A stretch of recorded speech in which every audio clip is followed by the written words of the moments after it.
नमस्कार दोस्तों। Stock markets में सक्सेस पाने के कई तरीके हम आजमाते हैं, लेकिन बस कुछ ही लोगों को इसमें सक्सेस मिल पाता है।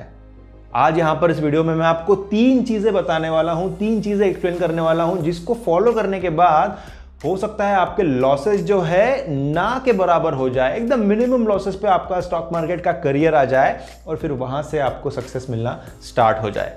तो ध्यान से सुनिएगा, आखिर तक जरूर सुनिएगा एपिसोड को, क्योंकि ये हो सकता है आपके स्टॉक मार्केट के करियर का one of the most important episode हो या वीडियो हो, राइट। अगर आप नए हैं चैनल के ऊपर तो लाइक शेयर सब्सक्राइब जरूर करिएगा चैनल को, क्योंकि हम यहाँ पर हर ट्यूसडे, फ्राइडे और संडे को नया एपिसोड रिलीज करते हैं स्टॉक मार्केट्स के बारे में। तो शुरुआत करते हैं। पहला पॉइंट है स्टडी के बारे में। मतलब स्टॉक मार्केट में जो हम स्टडी करते हैं, क्या वो सही में यूजफुल है? मतलब हम जो स्टडी में जानते हैं न्यूज़ के बारे में, बहुत सारे हम टेक्निकल पैरामीटर्स जानते हैं, बहुत सारे हम फंडामेंटल पैरामीटर्स जानते हैं, बहुत सारे न्यूज़ को एनालाइज करते हैं। ये जो हम स्टडी करते हैं स्टॉक मार्केट्स में, क्या ये मूल कारण है कि आपको स्टॉक मार्केट्स में सक्सेस नहीं मिल पाता? मतलब स्टडी करना और बहुत ज़्यादा स्टडी करने में बहुत फ़र्क है। तो बहुत ज़्यादा स्टडी करने के क्या डिसएडवांटेजेस हैं? मान लीजिए एक नया अगर इन्वेस्टर आता है स्टॉक मार्केट्स में और उसको पता चलता है, सबसे पहले तो जो नए आते हैं उनको ट्रेडिंग में बहुत ज़्यादा फैसिनेशन होता है, बहुत ज़्यादा एक्साइटमेंट ट्रेडिंग से लगता है। तो शुरुआत में मान लीजिए अगर पोजिशनल ट्रेडिंग की शुरुआत कोई इंसान करता है, उसके बाद में धीरे धीरे स्विंग ट्रेडिंग भी उसको सीखना होता है। फिर उसको धीरे धीरे जानना होता है कि फ्यूचर्स एंड ऑप्शंस कैसे काम करता है। फिर उसको कमोडिटीज भी जाननी होती है, फिर उसको फॉरेक्स भी जानना होता है। फिर उसको हर एक न्यूज़ को एनालाइज करना होता है कि आज ये न्यूज़ आई है तो ये स्टॉक में ऐसा होगा, ये न्यूज़ आई है तो ऐसा होगा, या फिर पिछले जो प्रूवन रिकॉर्ड्स हैं, पिछले पास्ट परफॉर्मेंसेस है, उसी के ऊपर फिर बेस होता है। फिर कहीं से उसको पता चलता है कि अच्छा ये सब चीज़ें जो है ये फालतू है, आपको इंडिकेटर्स फॉलो करना चाहिए। स्टॉक मार्केट्स में इंडिकेटर्स रहते हैं, एमएससीडी रहता है, स्टोकेस्टिक रहता है, आरएसआई रहता है, बॉलिंजर बैंड्स रहता है। इन चीज़ों को अगर आप फॉलो करोगे तो फिर आपको स्टॉक मार्केट्स में सक्सेस मिलेगा। तो फिर वो सीखने के पीछे पड़ जाता है, फिर वो फ्यूचर्स एंड ऑप्शन सीखता है।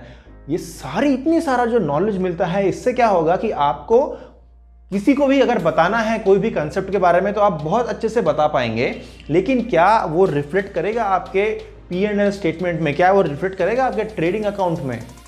मोस्ट ऑफ द केसेस में वो रिफ्लेक्ट नहीं करेगा, क्योंकि ऐसा कहा जाता है अंग्रेजी में कि the jack of all trades but master of none is of no use. मतलब आप 10 चीजें सीख लेंगे, लेकिन एक चीज के ऊपर अगर मास्टरी नहीं करेंगे तो वो सक्सेस आपको नहीं मिलेगी। इसलिए स्टडी का जो ये पॉइंट है ये बहुत ज़्यादा सब्जेक्टिव है।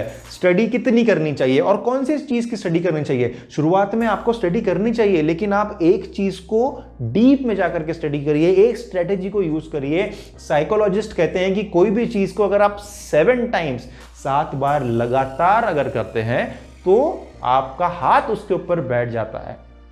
लेकिन अगर हम एक स्ट्रैटेजी को यूज़ करते हैं, अगर लॉस होता है तो दूसरे में जंप करते हैं, तीसरे में जंप करते हैं और सारे का सारा स्टॉक मार्केट सीख लेते हैं, तो वहाँ पर गड़बड़ हो जाती है। क्योंकि हमको हर एक चीज़ आती है करना, लेकिन एक भी चीज़ सही से करना नहीं आता है। तो ये प्रॉब्लम हो जाता है। इसलिए आपको अगर स्टडी करना है, देखिए सही अप्रोच कैसा रहेगा। आपने अगर शुरुआत की है स्टॉक मार्केट्स में, तो आप एक और या उसके साथ में एक काउंटर वाले, मतलब 2 स्ट्रैटेजीज साथ में लेकर के चले, 2 चीज़ों के ऊपर डिपेंड करें। मतलब सोच लीजिए कि आपको न्यूज़ के ऊपर करना है, कि आपको प्राइस चार्ट्स में देखना है, या आपको फंडामेंटल्स में करना है, या फिर किस प्रकार से आपको आगे चलना है। पोजिशनल ट्रेडिंग करनी है, इन्वेस्टिंग करनी है, स्विंग ट्रेडिंग करनी है, वो भी पहले से डिसाइड कर लीजिए। एक चीज़ के ऊपर कॉन्सेंट्रेट करिए और साथ में बस उसके साथ में एक कॉम्प्लीमेंट्री दूसरी एक स्ट्रैटेजी रखिए। इसको प्रैक्टिस करिए। जब मैं करता हूँ प्रैक्टिस करना है तो ऐसा नहीं 1-2 दिन प्रैक्टिस कर ली और हो गया, समझ में आ गया कि हाँ ये जो स्ट्रैटेजी है ये काम कर रही है, ये स्ट्रैटेजी जो है काम नहीं कर रही। 1-2 दिन या 1 महीने 2 महीने में नहीं होगा। आपको कम से कम 3-4 महीने देने पड़ेंगे एक चीज़ को समझने के लिए। उसके ऊपर उसका प्रयास करते रहिए। वहाँ से गलतियाँ जो होंगी वहाँ से आप सीखेंगे और उसके बाद आप एक बेटर ट्रेडर या इन्वेस्टर बनेंगे। उसके बाद अगर आपको सक्सेस मिलता है या फिर नहीं मिलता है, तो फिर आप बाकी की जो चीज़ें हैं, बाकी की जो स्टडीज़ है स्टॉक मार्केट्स में, उसके तरफ जाए। लेकिन हर एक चीज़ जानना स्टॉक मार्केट्स में ज़रूरी नहीं है। प्रॉफिट्स बनाना ज़्यादा ज़रूरी है। ये था पहला पॉइंट। अब दूसरा पॉइंट ये है कि कैपिटल कितना लगाए स्टॉक मार्केट में। हम देखते हैं कि कौन सा स्टॉक लेना है, उसमें क्या न्यूज़ आ रही है, उसमें ये सारी चीज़ें हम देखते हैं कि स्टॉक कौन सा लेना है, इस पर बहुत ज़्यादा हम डिपेंड करते हैं। एडवाइजरी सर्विस लगा ली, या कोई व्हाट्सएप ग्रुप ज्वाइन कर लिया, टेलीग्राम ग्रुप ज्वाइन कर लिया, फेसबुक पे ग्रुप ज्वाइन कर लिया, स्टॉक्स पता चले हमको, स्टॉक्स पता चले, ठीक है, स्टॉक्स पता चलेंगे। हर एक स्टॉक जो है वो at the end of the day ऊपर ही जाता है, ऐसा कोई खास नहीं रहता है कि हाँ यही स्टॉक जो है इसने, मेन है टाइम, आप कितना टाइम देते हैं वो इंपॉर्टेंट। दूसरा जो मैंने कहा, दूसरा पॉइंट जो हमारा है वो है कैपिटल। आपको शुरुआत में कितना कैपिटल डालना चाहिए स्टॉक मार्केट्स में।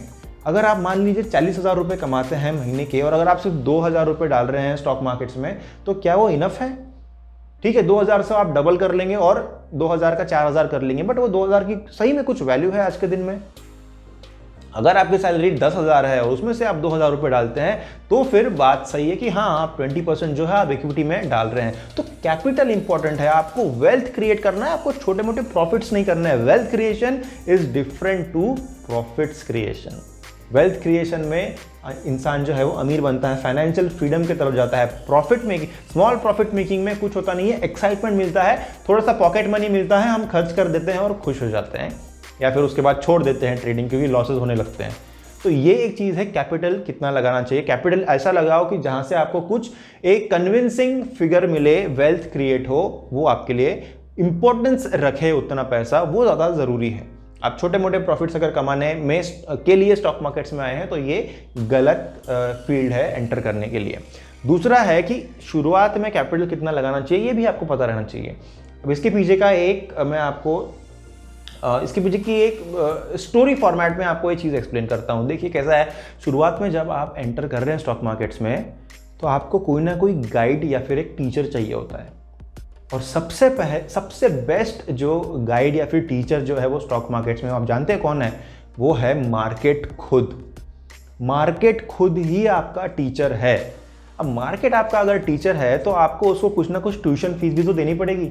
वो ट्यूशन फीस आप कैसे देंगे? वो रहेंगे आपके लॉसेस, जो आप मार्केट में लॉसेस करेंगे। जब आप ट्रेडिंग करेंगे और लॉस आपको होगा, वो रहेगी फीस जो आप मार्केट को पे करेंगे बदले में कुछ इंफॉर्मेशन या कुछ कंसेप्ट सीखने के लिए। तो क्या होगा कि अगर आप एक छोटा सा लॉस करते हैं तो बदले में मार्केट आपको एक नया कंसेप्ट सिखाएगा, नई चीज़ सिखाएगा, नया पर्सपेक्टिव सिखाएगा, नया टेम्परामेंट सिखाएगा, नया कुछ तो भी सिखाएगा आपको मार्केट, राइट। अगर आप बहुत ज़्यादा गलतियां करेंगे तो मार्केट आपको उतना ज़्यादा सिखाएगा। लेकिन अगर आप एक ही गलती करेंगे या दो ही गलती करेंगे और वो एक दो गलती में ही पूरी की पूरी फीस पे कर देंगे, यानी बहुत बड़ा लॉस अगर कर देंगे, तो आपको एक दो चीज़ें सीखने मिलेंगी। और क्योंकि कैपिटल खत्म हो जाएगा, पैसा खत्म हो जाएगा, तो फिर तो वैसे भी आपको स्टॉक मार्केट से बाहर ही बैठना पड़ेगा। इसलिए शुरुआत में कैपिटल छोटा रखिए। कैपिटल ऐसा छोटा रखिए कि आप बहुत ज़्यादा गलतियां कर पाए, मतलब उतना आपके पास में पैसा रहे कि आप छोटी छोटी गलतियां करके, बहुत सारी गलतियां करके, जो बहुत सारी गलतियां करेंगे आप तो बहुत सारा सीखेंगे। मतलब ट्यूशन फीस उतनी है, आपके ऊपर है कि आपको 1 घंटे का लेक्चर करना है, 2 घंटे का लेक्चर करना है, या 15 दिन का लेक्चर करना है। ट्यूशन फीस उतनी रहेगी। मार्केट आपको जितनी आप गलतियां करेंगे उतना सिखाएगा। इसलिए मैक्सिमम गलतियां करिए और छोटी छोटी करिए। ये बड़ी गलती करेंगे तो प्रॉब्लम हो जाएगी, स्टॉक मार्केट से वैसे भी बाहर बैठना पड़ेगा, पैसे ही खत्म हो जाएंगे, कैपिटल इरोड हो जाएगा। और जैसे मैंने कहा, market is the best teacher, क्योंकि क्या होगा कि जब आपको लॉस होगा तो वो सीधा यहाँ पर रजिस्टर हो जाएगा। कोई भी इंसान कितना भी कुछ भी बताए, लेकिन जब तक एक्सपीरियंस खुद को नहीं आता है तब तक हम उसको याद नहीं रखते, हमारे माइंड में रजिस्टर फिट नहीं हो जाता है। आपको 5 साल के बाद में भी याद आएगा कि हाँ मैंने ये गलती की थी, क्योंकि वो जो पेन है पैसे लूज करने का, वो आपको यहाँ पर रजिस्टर करवा देता है कोई भी चीज़। इसलिए मार्केट बेस्ट टीचर है, एक्सपीरियंस जो है वो बेस्ट टीचर है, राइट। जैसे शुरुआत में कैपिटल कम रखे और बाद में कैपिटल इतना रखे कि वो कुछ ना कुछ डिफरेंस क्रिएट करता है आपके लाइफ में।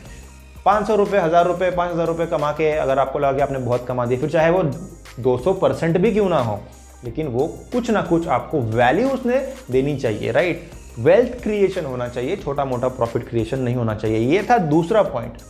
अब तीसरे पॉइंट की बात करते हैं। ये जो पॉइंट है, ये अगर आप फॉलो करेंगे तो डेफिनेटली आप बहुत लंबे रेस के घोड़े रहेंगे स्टॉक मार्केट में। और इस कंसेप्ट को कहा जाता है पोजीशन साइजिंग। मतलब एक स्टॉक में कितने शेयर्स लेने हैं वो कैसे डिसाइड करें। जैसे हमने कहा कैपिटल तो छोटा रखना है, लेकिन ठीक है, क्या पूरा का पूरा कैपिटल एक ही स्टॉक में डाल देना है? टाटा मोटर्स का स्टॉक आया तो क्या टाटा मोटर्स में ही डाल देना है, क्या टीसीएस में ही डाल देना है, क्या रिलायंस में डाल देना है? तो कितना डालना है? मान लीजिए एलएनटी का स्टॉक है, अच्छा कर रहा है, न्यूज़ आई कुछ, तो क्या आप न्यूज़ आई जस्ट इसी के भरोसे में 20-25% अपना कैपिटल एलएनटी में डाल देंगे? या कुछ होने वाला है तो आपने सोचा कि हाँ पूरे के पूरे क्यों ना पैसे मैं इसी में डाल दूँ, तो मैं रातों रात कुछ हो जाएगा मुझे। कितना डालना चाहिए एक स्टॉक में, वो है आज का तीसरा पॉइंट, और ये है एक फॉर्मूला बेस्ड पॉइंट। ऐसे हवा में हम डिसाइड नहीं करेंगे। तो ध्यान से सुनिए, पोजीशन साइजिंग ये कहता है कि you should not risk more than 2% of your capital in one single trade. इसका क्या मतलब हो गया कि मान लीजिए आपने एक स्टॉक में लॉस अगर किया, तो वो जो लॉस है आपका, वो आपके कैपिटल के 2% से ज़्यादा का नहीं रहना चाहिए। लॉस कह रहा हूँ मैं, इन्वेस्टमेंट वाली वैल्यू नहीं। मतलब आपने 2% निकाल लिया, टोटल आपका जो कैपिटल है उसका उतना इन्वेस्ट किया, वैसा नहीं कह रहा हूँ। लॉस जो है वो 2% से ज़्यादा नहीं होना चाहिए। तो ये कैलकुलेट करने का एक तरीका है, और ये जो 2% वाली फिगर आ रही है दोस्तों, ये बड़े बड़े ट्रेडर्स ने अपने बुक्स में लिखी हुई फिगर है। ऐसा नहीं है कि ये बस 2% कहीं से आ गया। 2% सुनेंगे 2% से क्या होता है, 10% का तो रिस्क लेना ही चाहिए। लेकिन जो बड़े से बड़े ट्रेडर्स हैं, जो बहुत ज़्यादा एक्सपीरियंस्ड है, बहुत ज़्यादा स्किलफुल है, बहुत सारा नॉलेज उनको है, उन लोग का कहना है कि 2% करना चाहिए। तो डेफिनेटली हमें तो वो फॉलो करना ही चाहिए, 2% का पोजीशन साइजिंग रखना ही चाहिए, क्योंकि ये लंबे गेम का एक आप समझ सकते हैं गुरु मंत्र टाइप का है, राइट। तो ये कैसे निकालना है, एग्जाम्पल ले लेते हैं कि मान लीजिए आपके ट्रेडिंग अकाउंट में 1 लाख रुपए है, ठीक है। 1 लाख रुपए आपने रख लिए, इसका 2% कैलकुलेट कीजिए। 2% कितना होगा 1 लाख का? 2000, ठीक है। तो ये है 2000। अब मान लीजिए आपको जो शेयर लेना है, टीसीएस का मान लेते हैं कि शेयर लेना है आपको, 100 की वैल्यू चल रही है अभी, एग्जाम्पल अगर लेते हैं 100 की वैल्यू चल रही है टीसीएस की, और आपने बाय कर लिया 100 पे, और आपने स्टॉप लॉस रख लिया मान लीजिए 90 के ऊपर में। स्टॉप लॉस यानी वो वैल्यू है जहां पर अगर स्टॉक नीचे जाता है तो आप ट्रेड से बाहर निकल जाएंगे, उसको कहते हैं स्टॉप लॉस। आपने अगर 90 का स्टॉप लॉस, तो लॉस आपको कितने का हुआ? 10 पॉइंट्स का या 10 रुपए का आपका लॉस होता है। 100 माइनस 90, 100 का बाय प्राइस, स्टॉप लॉस 90 का, ये हो गया 10, राइट। 100 माइनस 90 इक्वल टू 10, और यहाँ पर हमारे साथ में था 2000 रुपीज़। तो अब कितने शेयर लेने हैं टीसीएस के? 2000 divided by 10 which is equal to 200। मतलब टीसीएस के आपको 200 से ज़्यादा शेयर बाय नहीं करने हैं। दूसरा और एक एग्जांपल ले लेते हैं फिर से। 1 लाख का मान लीजिए कैपिटल है, तो उसका 2% निकाल लो, कितना? 2000 हो गया। एक दूसरा शेयर है मान लीजिए एलएनटी का, और एलएनटी की वैल्यू अभी चल रही है 500 की, समझ लीजिए 500 में आपने बाय कर लिया, आपकी बाइंग प्राइस है 500, और आपने स्टॉप लॉस रख लिया 400 पे, मान लीजिए बहुत ज़्यादा बड़ा स्टॉप लॉस हो गया, लेकिन एग्जांपल ले रहे, 400 का मान लीजिए स्टॉप लॉस आपने रख लिया, तो 500 माइनस 400 इज इक्वल टू 100। तो कितने शेयर लेने हैं एलएनटी के?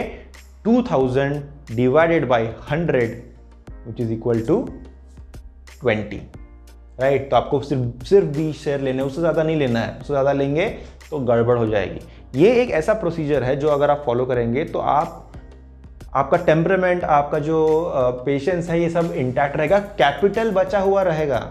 एक ट्रेड में ही ज़्यादा लगा देंगे तो लॉस हो जाएगा, एक ट्रेड में ज़्यादा लगा लेंगे तो आप कहेंगे प्रॉफिट भी हो जाएगा, बट वैसा लंबे समय तक होता नहीं है। आपको 1 साल या 8-9 महीने के लिए स्टॉक मार्केट्स में आपको रहना है तो फिर आप वैसा कर सकते हैं, लेकिन आपको 5 साल 10 साल अगर रहना है, करियर बनाना है, जॉब छोड़ देना है, सिर्फ स्टॉक मार्केट के ही बेसिस पे अगर आपको फाइनेंशियली इंडिपेंडेंट होना है, अगर पैसिव इनकम लेना है, तो फिर आपको ये जो कंसेप्ट है ये फॉलो करना पड़ेगा। साथ ही में जो पहला कंसेप्ट था स्टडी के बारे में, स्टडी इंपॉर्टेंट है, लेकिन कितनी करनी चाहिए, किस चीज़ की करनी चाहिए, ये सब भी आपको समझना चाहिए। हर एक चीज़ जानेंगे तो कुछ नहीं होने वाला। स्टॉक मार्केट बहुत बड़ी फील्ड है और हर दिन नई नई चीज़ें आती है।